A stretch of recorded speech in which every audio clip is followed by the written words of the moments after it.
Already behind. My name's Matt Lowery. I've met many of you. I'm running for Commonwealth's attorney. The Commonwealth's attorney is the elected prosecutor for the county. And it's like every place else in America, they call that the district attorney or the state's attorney. But it's in Virginia, it's Commonwealth's attorney, and I'm running to be the local prosecutor. I'll give every one of you my business card so you can go on my social media and see my I've got a big and growing set of position and policy commentary so you can see what I'm about. But I just want to second something that John said on the video, which is that the movement for restorative justice is destroying criminal justice and ripping society apart. Yes.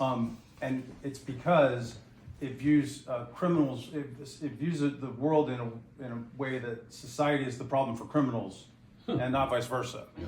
And so that generates problems in criminal justice. It generates problems in public safety. Now, the Commonwealth's attorney is maybe the most reactive job on earth, because what you do is you wait for crimes to happen and then you prosecute them. And admittedly, that's true. But the Commonwealth's attorney, any prosecutor, plays a role in making sure that you advocate for police, you advocate for public safety, and you try to make it so that things don't happen. So in running for Commonwealth's attorney, I want to do this in a manner that's as nonpartisan as possible, because when you talk about actually doing the job, it is the most nonpartisan job ever. And so I hate it when people flag parties while they're trying to run for prosecutor. My opponent absolutely flags party while she's running for prosecutor. And I don't think it does any good, because it leaves half of your citizenry in the lurch. That's right. And you can't do that. But there is a partisan issue in school safety that I think is very important. And my opponent is a person who subscribes to this theory of prosecution called progressive prosecution. Ugh.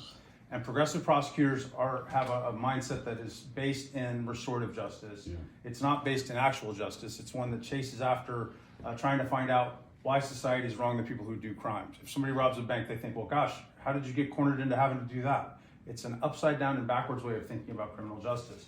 And the trouble for that is that in that world, the phrase community safety is being redefined to mean citizens having no contact with police officers. Yeah. And that's stark, but it's real.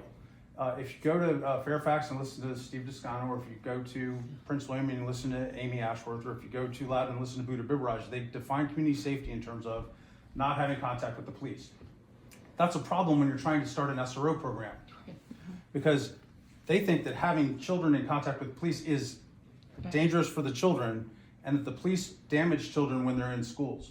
That's because there's this myth called the school to prison pipeline. We spoke a little bit about that earlier. It's not, I've worked as a manager in juvenile domestic relations courts forever.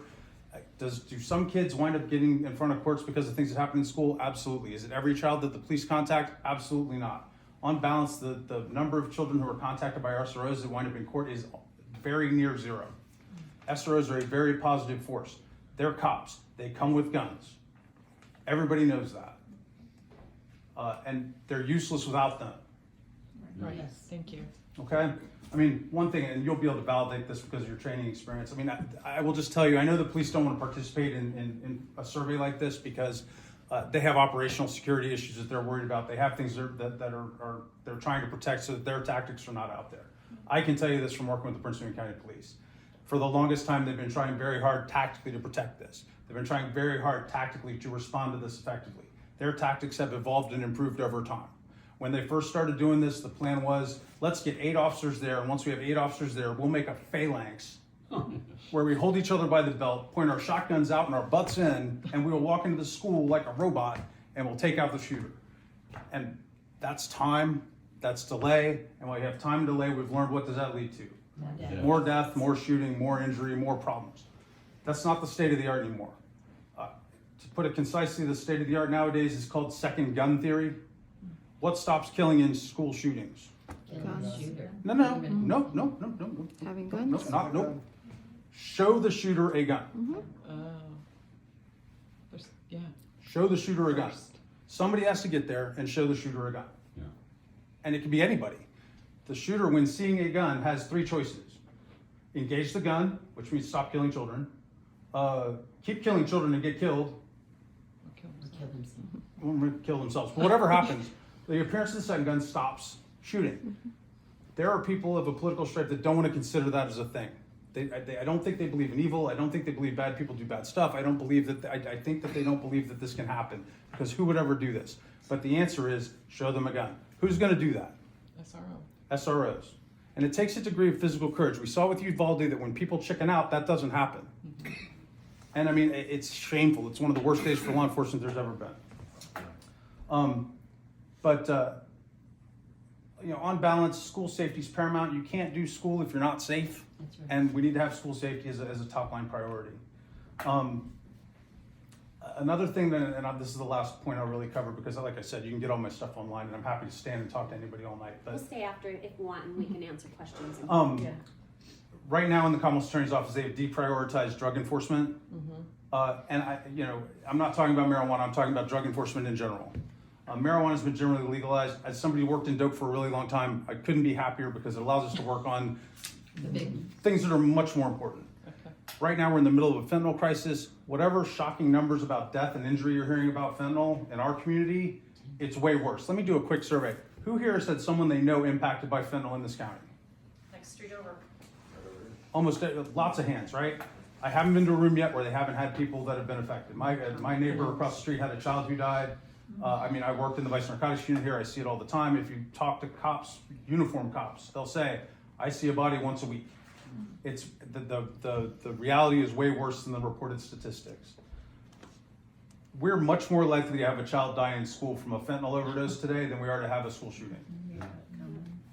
It's far more likely. And right now in the Commonwealth Attorney's Office, they've deprioritized it so that the police don't do it because they know they can't get their cases prosecuted. I aim to change that. Thank you. And that's a very important priority, and I'm sorry if it busts somebody's groove or you're not gonna be able to do cocaine on Friday night, but we're gonna go back to work.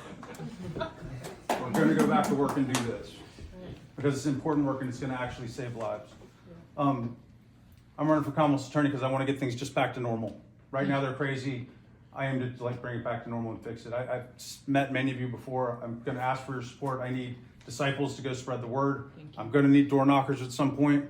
I need donors. And I'm going to work very hard to get Democrat votes because I think everyone, without regard to partisanship, realizes that this is an issue that needs to be fixed, and we've taken this plan far enough. We can't risk our whole county and our community or the cities to continue down the path that we're on. It'll just lead to damage that we can't even fathom. So thanks for bearing with me for a couple minutes. Like I said, I'll talk to everybody.